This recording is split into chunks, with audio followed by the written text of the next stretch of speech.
lagi. Astaghfirullah rabbal baraya, astaghfirullah minal khataya, rabbi zidni ilman nafi'an wa wafiqni amalan shalihan. Astaghfirullah rabbal baraya, astaghfirullah minal khataya, rabbi zidni ilman nafi'an wa wafiqni amalan shalihan. Alhamdulillah. Bismillahirrahmanirrahim. Assalamualaikum warahmatullahi ta'ala wabarakatuh. Alhamdulillahirabbil alamin. Nahmaduhu wa nasta'inu wa nastaghfiruh wa na'udzu billahi min syururi anfusina wa min sayyiati a'malina. May yahdihillahu fala mudilla lahu wa may yudlil fala hadiya lahu. Asyhadu an la ilaha illallah wa asyhadu anna Muhammadar Rasulullah. Rabbi shrah li sadri wa yassir li amri wahlul 'uqdatam min lisani yafqahu qawli. Ibu bapak hadirin sekalian yang dirahmati Allah, alhamdulillah pagi ini kita kembali ditakdirkan oleh Allah untuk bersama-sama dalam satu majelis dalam rangka taklim mengkaji hadis-hadis Rasulullah. Mudah-mudahan ilmu yang kita pelajari, hadis yang kita kaji dijadikan oleh Allah sebagai ilmu yang barokah, dan mudah-mudahan kita mendapatkan keberkahan dan syafaat dari Rasulullah SAW sampai pada akhir atau yaumul qiyamah. Amin Allahumma amin. Ibu bapak hadirin sekalian yang dirahmati Allah, mari kita lanjutkan ngaji kita. Wa an Amr bin Su'aib an abihi an jaddihi radhiyallahu anhu qala. Dari Amr bin Su'aib, namanya seperti jamaah kita, ada Pak Su'aib. Ada pulang orangnya pulang. Cerita tadi kurang sehat katanya Pak,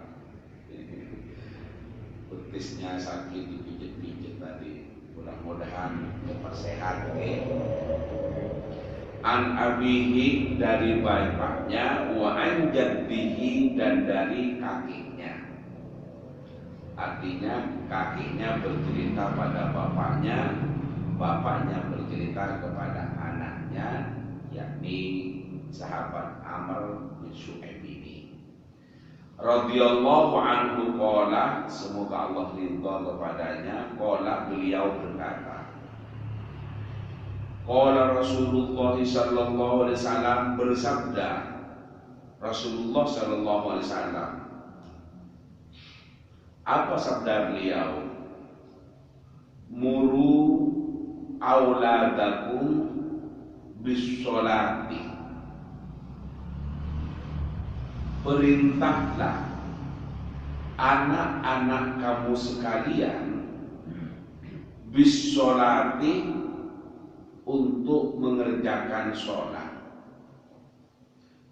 untuk mendirikan sholat. Lisab isinina, ketika anak-anakmu sudah berumur 7 tahun. Wadribuhu alaihabna ashri sinina, dan pukullah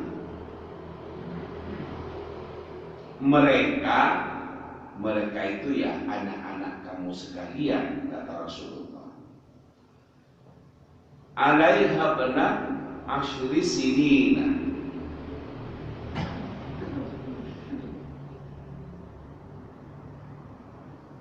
jika tidak mengerjakan sholat ketika sudah berumur 10 tahun.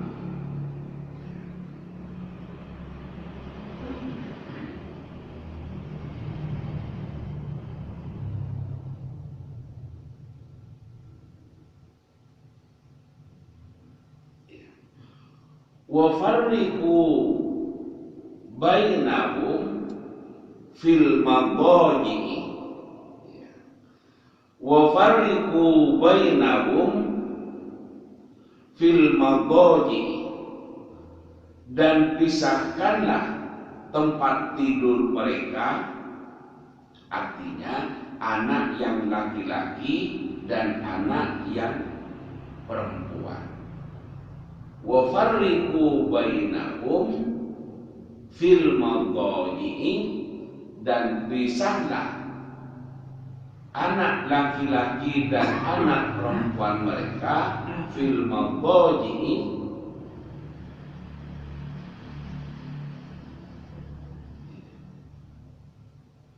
dari tempat tidurnya.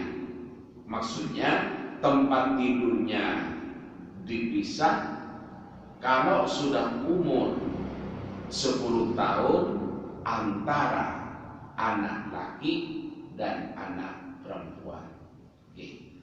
Saya ulangi bacaan hadisnya karena ini saya lompat tadi ke sebelahnya. Saya luruskan dulu.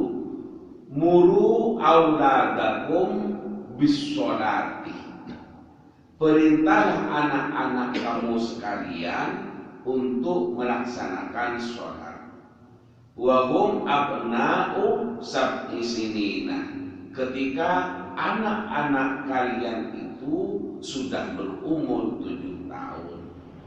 Wadribu 'alaiha wa hum abna'u ashrin, dan pukullah mereka jika tidak mengerjakan sholat padahal mereka sudah berumur 10 tahun.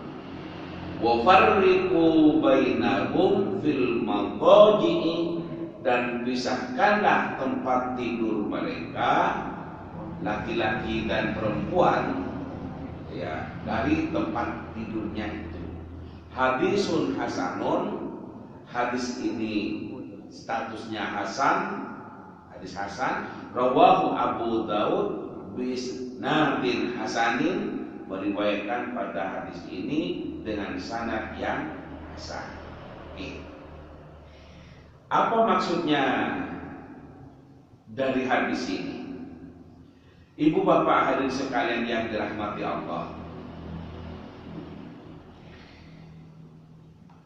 hadis ini adalah memberikan perintah dari Rasulullah kepada seluruh umatnya bahwa satu, anak-anak kita itu harus diajari sholat, harus diajari sholat. Ajari mulai kapan? Mulai dari 7 tahun. Orang-orang yang sangat sergap ngajari anak sholat bukan hanya dimulai dari 7 tahun, tetapi kadang sejak di TK sudah diajari. Sejak dimasuk di TPA, Taman Pendidikan Al-Quran, atau orang menyebut TPQ dan seterusnya, Di TPQ itu sudah diajari sholat. Guru-guru di TPQ itu ngajari sholat. Itu kan merupakan perwakilan dari orang tua, perpanjangan tangan dari orang tua.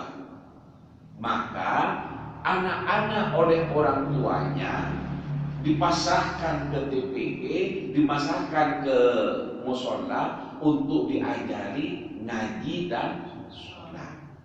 Guru-guru itu merasa ini adalah amanah yang harus dijalankan, yakni membiasakan anak membaca Al-Quran dan sholat. Nah, itu. Jadi kita menyuruh anak mengaji ke musola itu sesungguhnya adalah dalam rangka melaksanakan perintah Rasulullah ini. Muru auladakum. Perintahlah untuk belajar sholat, untuk melaksanakan sholat. Nah, dari hasil belajar itu 7 tahun, 8 tahun, 9 tahun diharapkan sudah melaksanakan sholat karena sudah bisa tata cara sholat. Baik rukun qauliyahnya yang menjadi bacaan-bacaan dalam sholat itu akan disebut rukun qauliyah, maupun gerakan-gerakannya, takbirnya, rukunya, iktidalnya, sujudnya, duduk di antara dua sujudnya, tahiyatnya, dan lain sebagainya. Gerakan itu disebut dengan rukun fi'liyah. Anak sudah mengerti bagaimana syarat sahnya sholat, seperti harus berwudu, suci dari hadas kecil dan hadas besar, menutupi aurat, sampai pada waktu sholat dan seterusnya, itu diajari. Nah, setelah tahu itu semestinya anak sudah melaksanakan apa yang sudah diketahui.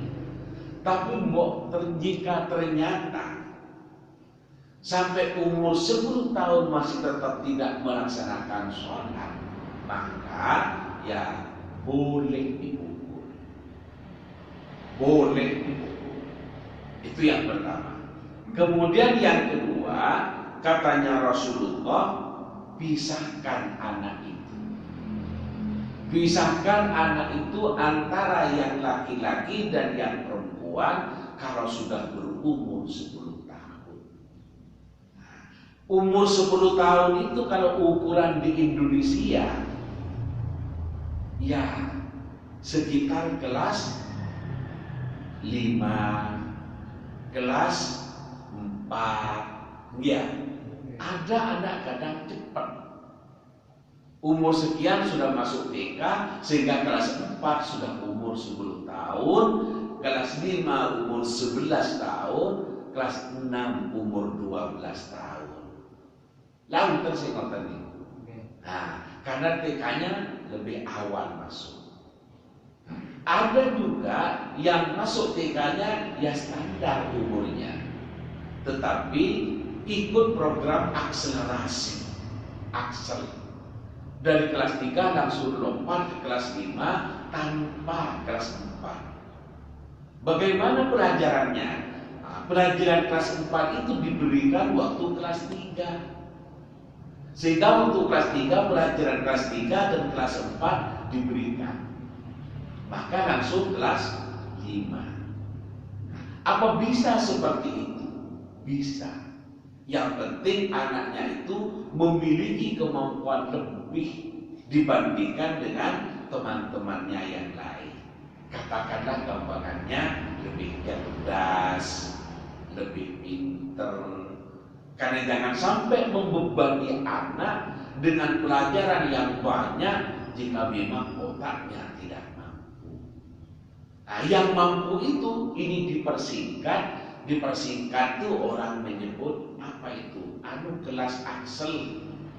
Kelas aksel itu maksudnya kelas akselerasi. Nah, kelas 3 langsung lompat kelas 5 itu namanya kelas akselerasi. Nah, kalau di MTS atau di SMP nggih sami. Dari kelas 1 langsung lompat kelas 3. Cuma istilah sekarang kelas 1 itu kan kelas 7. Dari jauh Pak Lawi ya, muter-muter kelas 7 kan nggak terbang. Nggak ada dulu. Apalagi kelas 12, tambah nggak ada. Nah, kelas 7 itu kelas 1 SMP. Kelas 8 itu kelas 2 SMP. Kelas 9 itu kelas 3 SMP. Kelas piro kon saiki lho? Kelas 10 bah. Kelas 10 nah. Jabane Bang yen gak ono. Saya kira kelas 10 berarti kelas 1 SMA. Ngoten nggih? Kelas 12 itu kelas akhir atau kelas 3 SMA. Kenapa kok muter? Kok dilanjut dari SD, SMP, SMA kelasnya? Karena di Indonesia memakai kebijakan SD, SMP, SMA itu adalah pendidikan dasar. Bukan sekolah dasar, tapi pendidikan dasar. Indonesia dulu menganut pendidikan dasar 9 tahun, sekarang sudah menganut pendidikan dasar 12 tahun. Ngoten nggih? Ibu bapak hadirin sekalian yang saya hormati, mari kita kembali kepada yang pertama, bahwa kalau anak sudah umur 10 tahun tapi belum melaksanakan sholat, padahal sudah diajari untuk bisa sholat, maka oleh Rasulullah diperintahkan untuk dipukul. Nah, ini banyak terjadi penolakan karena disebut ini adalah pendidikan yang disertai dengan kekerasan. Tidak boleh mendidik anak itu dengan cara-cara kekerasan. Nah, pertanyaannya, mengapa Nabi memerintahkan untuk dipukul? Apakah Nabi ini bersikap dan bertindak keras? Apakah Nabi tidak tahu didaktik dan metodik pendidikan? Boten. Nah, tapi kenapa kok diperintahkan dipukul? Gitu. Ada beberapa kandungan atau pelajaran yang harus dipahami dari hadis ini. Yang pertama, pukulan yang dimaksud adalah pukulan untuk memberikan pendidikan dan pelajaran, bukan pukulan yang mengandung kemarahan. Jelas ini?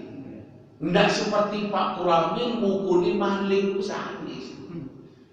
Kan marah, kok dicuri, kok marah.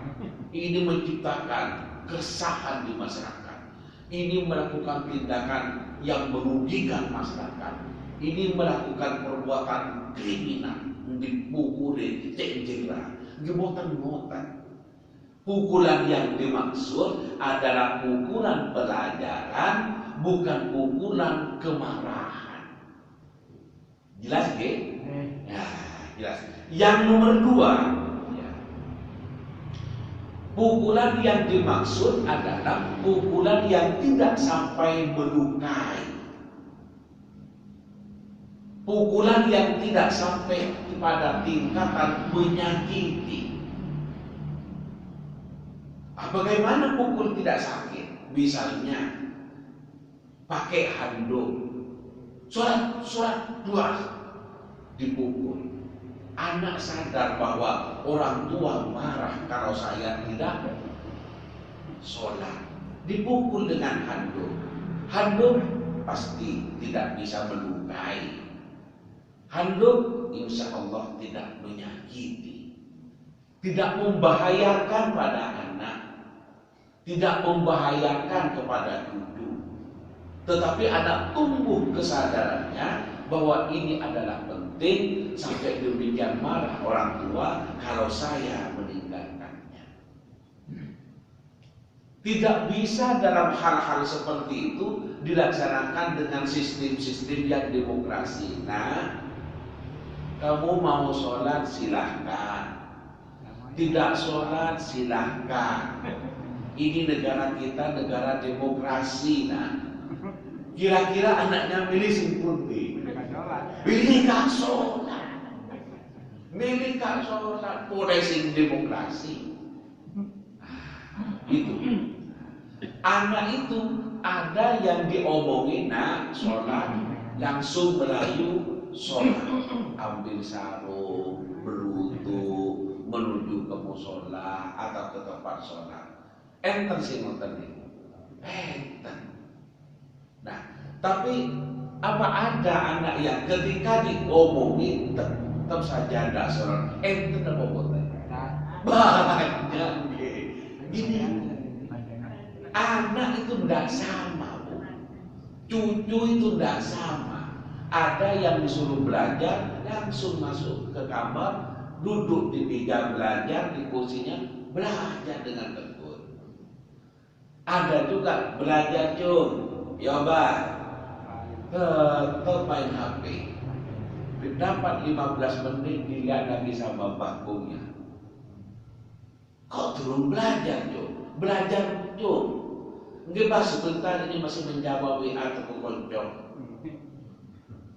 Oh iya, duduk lagi kuliah di ruang tamu. Dapat 15 menit lagi, sudah setengah jam dari yang pertama. Diintip lagi. Mana petik TikTok.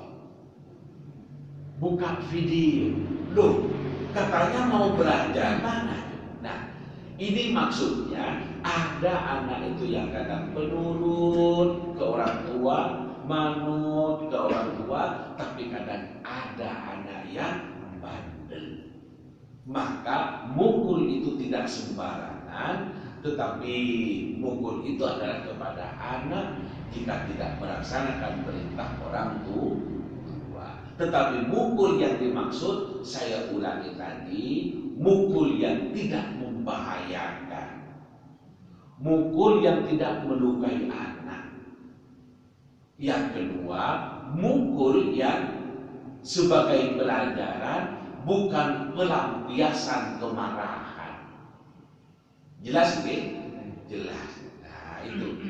Siapa sih yang tidak sayang pada anak? Siapa yang tidak sayang kepada cucu? Kalau nangis, apa apa? Kalau sakit diobati, digendong. Tetapi kalau tidak melaksanakan perintah Allah dan Rasulnya, tidak sholat, kemudian dibiarkan, ini bukan tidak sayang, atau ini bukan sayang, tapi ini adalah tega kepada anak, membiarkan anak dan cucu untuk menyiapkan diri menuju ke neraka. Na'udzubillah. Maka anak diingatkan agar sholat. Sampai tidak melaksanakan sholat, dipukul karena tidak melaksanakan sholat, maka sesungguhnya ini adalah orang tua yang sayang kepada anaknya, agar anaknya itu adalah selamat dunia akhirat. Di dunia selamat, di akhirat selamat. Itu. Karena itu Bapak Ibu, anak yang manut kepada orang tua, yang tunduk pada perintah orang tua, taat melaksanakan ketakwaan dan ibadah kepada Allah, itu sesungguhnya adalah rizki dari Allah.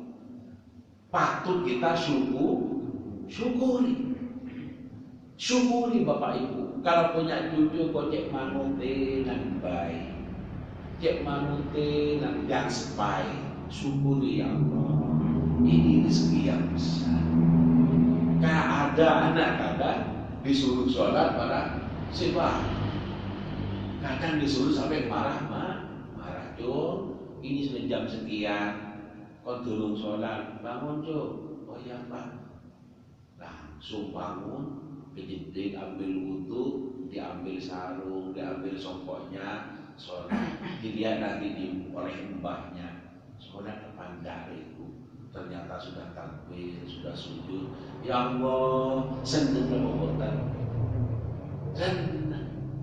Nah, itu rizki dari Allah. Karena punya anak patuh, karena punya cucu tunduk, itu rizki. Nah, sebaliknya, ngaji jung nang musola kan itu Melayu. Ngambil layangan di sini.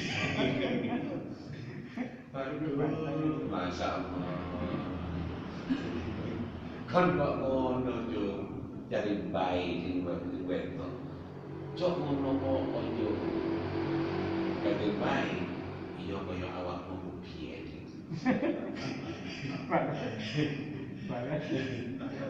Bagongnya bilang, kok ngono suruh ngaji, kok malah cukup layangan. Jadi Mbak Weto, iya kaya piye. Dan jadi dibelang itu tambah semangat. Ya Allah. Jadi syukuri Bu, kalau punya anak manor itu rezeki. Syukuri Pak, kalau punya anak tumbuh itu rezeki. Nah, itu yang kedua. Yang pertama tadi mukul sebagai pelajaran, bukan pelampiasan kemarahan. Yang kedua, mukul itu jangan sampai menyakiti, apalagi melukai. Karena luka itu pasti sakit. Kemudian yang ketiga, pukulannya itu jangan sampai berulang-ulang. Jangan sampai berulang-ulang. Bapak Ibu coba dengerin. Kalau ada anak sampai melawan ke orang tua, itu karena salahnya orang tua berulang-ulang. Misalnya dipukul. Dipukul. Anak sampai kesakitan, kadang melawan kepada orang tua. Melawan. Kalau anaknya umur 2 tahun, bapaknya umur 25 tahun, mungkin tidak melawan. Anaknya sudah SMP dipukul berulang-ulang. Bisa ngetok kursi hati, bisa pukul. Karena itu mukul anak itu jangan lakukan dengan cara berulang-ulang.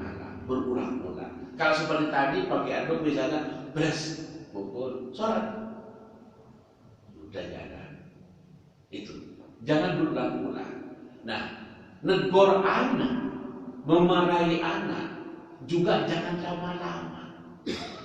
Apa salahnya anak? Beritahu anak, tegur anak, marahi anak. Setelah itu selesai. Ibarat salah nih, ibarat angka. Salah ini misalnya angka. Kalau salahnya anak itu 25, ayo jangan marahi sampai 75. Lama-lama anak yang melawan. Kenapa? Salahnya anaknya 25 dimarahi sampai 75. Anak salahnya karena pulang sekolah terlambat. Orang tua kepikiran, takut ada musibah, takut tukaran ambil kancani, wis jam sakmini, kok si turun mulih, takut diculik orang. Namanya orang tua kan kepikiran pada anak. Nah, kepikiran pada anak itu normal. Memang begitu jadi orang tua. Tapi kok mulai terlambat juga. Ini gak ada orang tua kepikiran. Orang tua ini mesti cari makan. Kamu kok tidak tuduh orang tua betapa susahnya cari makan. Terus sampai lama-lama minggat anaknya. Kenapa? Salahnya 25 dimarahi sampai 75. Empun moten, dede anak pun moten. Salahnya 25, ya marahi 25. Ojo ngono yo, orang tua itu kepikiran, takut ada tukaran dengan temannya, takut tawuran itu yo. Mak ini lihat di TV itu kok tua tawuran dulu. Nah, kalau kamu sudah waktunya nyampe di rumah, ternyata belum nyampe di rumah, orang tua kepikiran. Karena itu kalau sudah selesai sekolah langsung ke rumah ya Jo, ibu sudah yo mangan ojo, kalau bisa itu sudah lapar. Nah, duit wa opo di situ ada gulai, ada sate, entek itu. Ya Allah, senang ibu duri di kono. Salahnya ditegur, enggak. benernya dihargai, hak-haknya diberikan. Waktunya makan suruh makan, mari makan, ya duduk Jom, itu ada buah, ada apel, ada anggur, 2 keranjang teh Jom. Wis bari mangan iku duduk mari ono duwe cukup.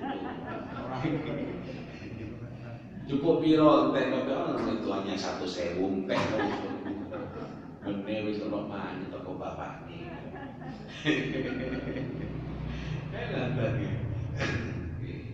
Terus mari ngoten iki jam 5 Jom nang Masjid Poojo, ya Pak Lawi Imam Ika Ijen Jom. Makmum tamu, iya makmum. Aku si cilik, iya memang mau api itu dimulai teko cilian itu.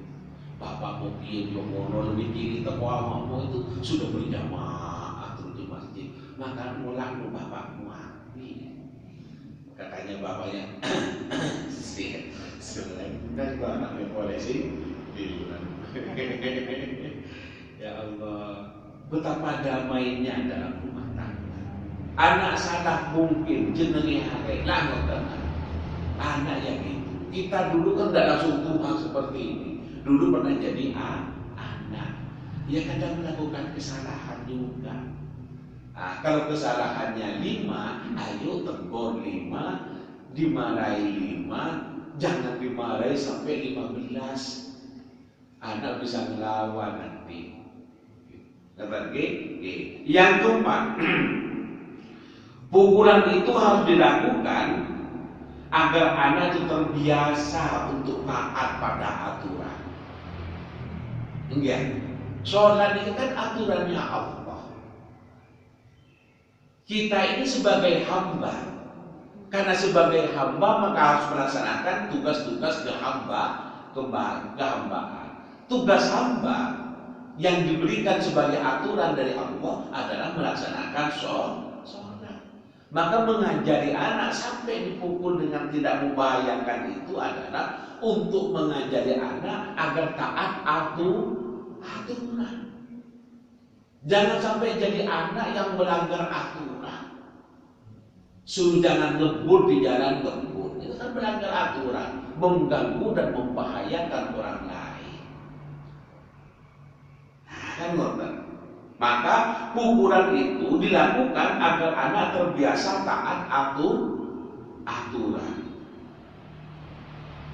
Kenapa kok harus begitu? Karena kadang ada anak yang susah diatur. Jika hanya dengan kata-kata. Ada kadang anak itu susah diatur jika hanya dengan kata-kata. Makanya Nabi sampai boleh melakukan memukul itu boleh. Tapi ingat itu tadi, yang tidak membahayakan anak, yang tidak melukai kepada anak, baik melukai fisiknya maupun melukai perasaannya. Anak disuruh sholat tuh, tidak kau bapakmu dia kau guna Allah sih bu.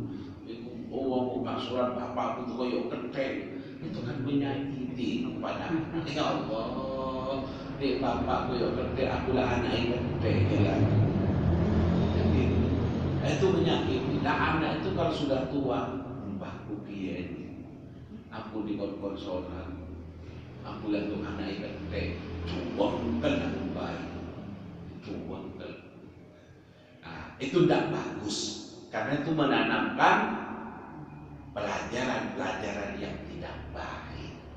Kok sampai pukul? Ya itu tadi, karena untuk pelajaran, tapi jangan menyakiti. Tujuannya memukul adalah sebagai apa? Atau pukul anak apa?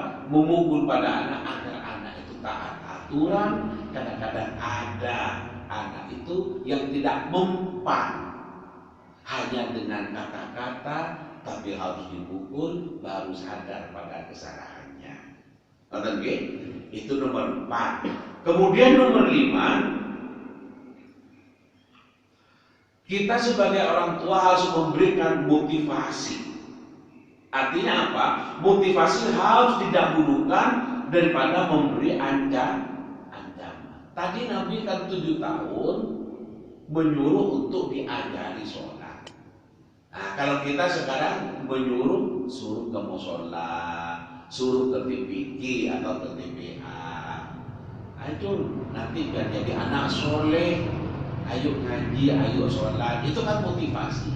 Nah, beri motivasi dulu sebelum memberi sanksi. Seperti pukulan itu kan sanksi. Ya. Kalau anak sudah melaksanakan, ya jangan hanya ketika salah diberi sanksi, tapi kalau benar adalah harus diberi reward, penghargaan. Itu yang disebut dengan reward and punishment. Anak salah ditegur, anak benar dihargai. Dihargai apa? Mungkin diberi uang. Dihargai apa? Mungkin tidak diberi uang, tapi dengan diberi pujian. Enggak? Hebat anak ibu. Insya Allah nanti jadi anak soleh kamu nak. Bu, apa?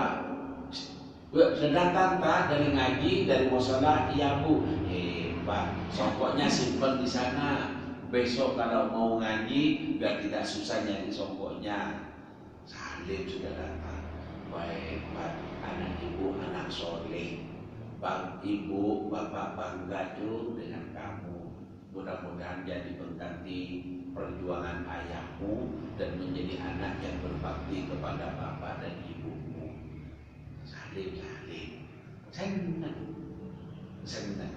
Itu dihargai dengan cara diberi pujian. Karena itu maka penghargaan atau hadiah dari orang tua tidak selamanya berbentuk diberikan sepeda baru, tidak selamanya diberi berbentuk uang, tapi juga pujian kepada anak itu adalah termasuk hadiah dari orang tua.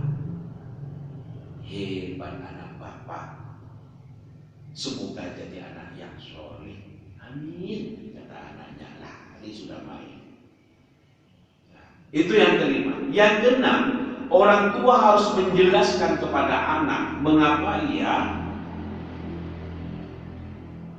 menerima pukulan, menerima sanksi, sehingga tujuan hukuman itu menjadi tercapai. Kalau anak itu dipukul, kemudian dipukul itu kan sebagai hukuman karena nggak sholat kan. Kamu nggak sholat dihukum dengan hukum pukulan.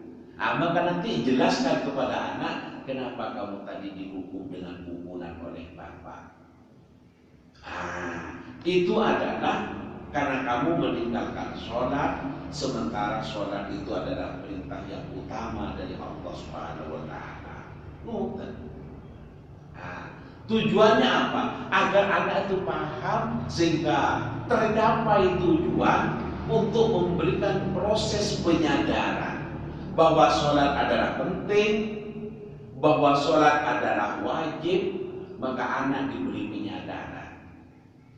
Maka dipukul itu bukan sekedar memukul terus selesai, tapi nanti situasi tenang pas makan.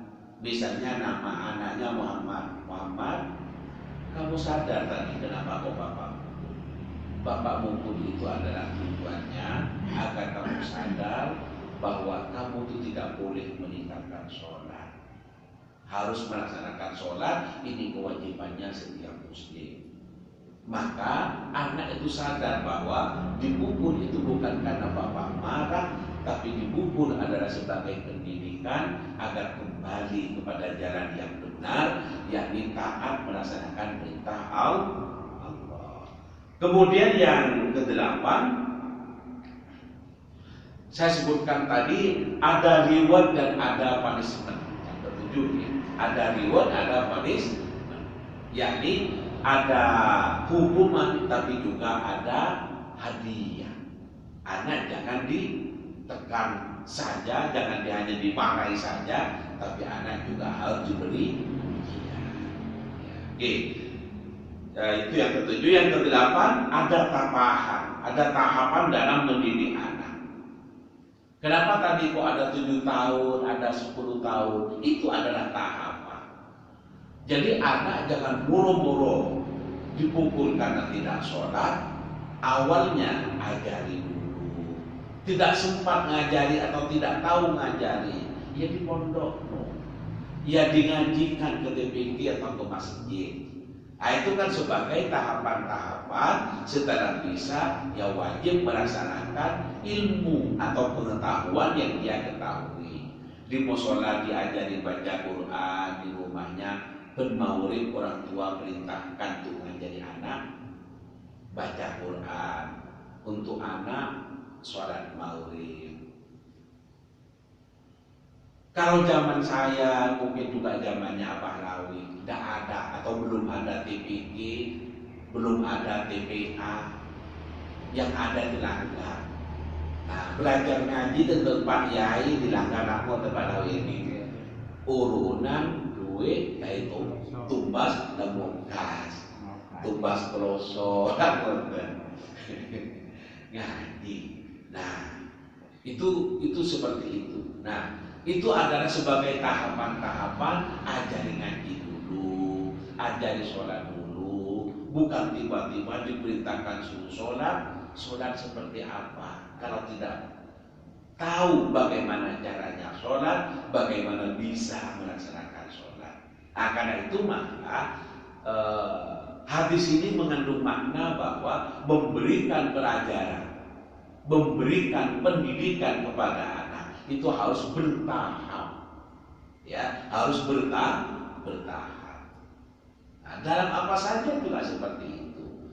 Diajari dulu lewat surat-surat pendek. Nanti setelah diajari sholat, selesai membaca Fatihah, kemudian dilanjutkan dengan membaca surat-surat pendek. Sebelum ruku, surat-surat pendeknya sudah hafal. Karena sebelumnya diajari di TK, di TPA untuk membaca surat-surat pendek dan lain sebagainya. Oke. Kemudian tahapan-tahapan yang dimaksud, yang pertama harus melalui nasihat dan pengarahan. Jelas nggih? Harus melalui nasihat dan pengarahan. Nomor 2, sudah diberi nasihat, sudah diberi pengarahan, belum melaksanakan perintah, maka tahapan kedua harus dengan teguran. Dajjal, kok belum sholat? Ini kan ditegur. Nah, setelah dengan teguran, baru tahapan ketiga melalui hukuman, salah satunya seperti pukulan itu tadi. Kemudian yang terakhir, Bapak Ibu yang saya hormati adalah pisahkan anak yang laki-laki dan perempuan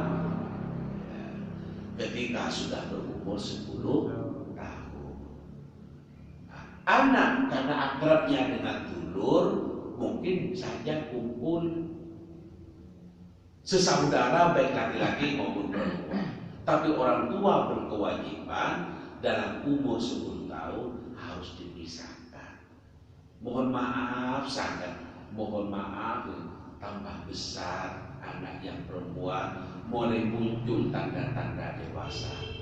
Seperti, mohon maaf, jangan diartikan yang jorok, seperti susu sudah mulai membesar. Oh, kita semua kan sama-sama punya anak kan, oke. Apa itu? Itu tanda kedewasaan. Itu bukan salah. Nah, yang laki-laki, mohon maaf, sudah mulai tumbuh rambutnya yang di bawah, maka pisahkan. Ini bahaya, ini tidak baik. Tidak baik apanya? Apa kemudian langsung berhubungan? Bukan. Pada pertumbuhan mentalitas itu tidak baik menurut ilmu psikologi. Dalam agama kita ternyata juga harus dipisah. Yang menjadi problem adalah ketika orang tua itu hanya mampu ngontrak satu kamar karena keterbatasan ekonominya, anaknya sudah mulai besar, hanya ada satu kamar, di situ kumpul anak, orang tua, anak yang itu yang menjadi repot.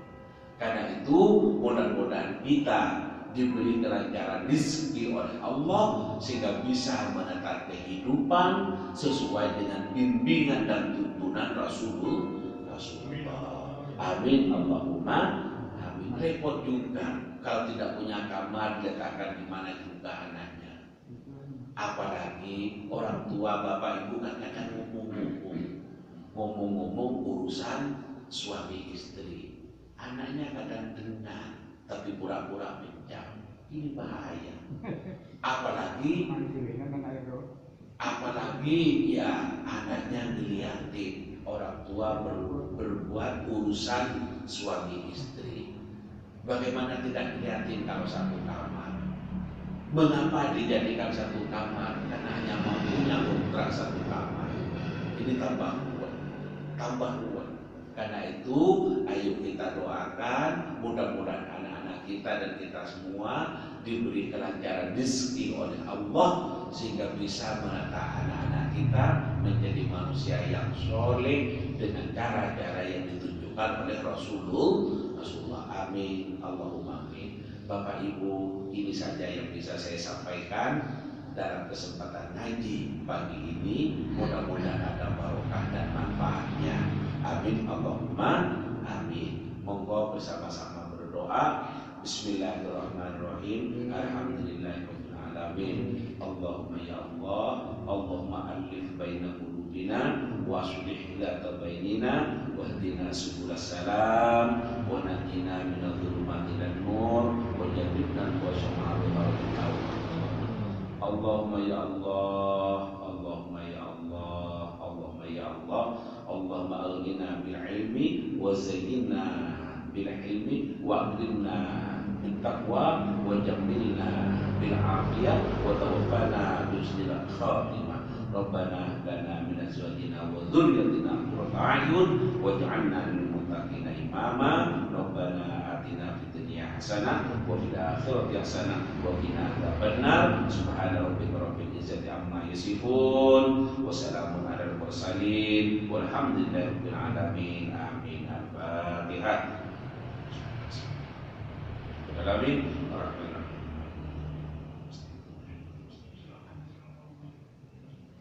Hadanallahu wa iyyakum ila siratal mustaqim wallahu muwaffiq ila aqwamit thoriq. Assalamualaikum warahmatullahi wabarakatuh.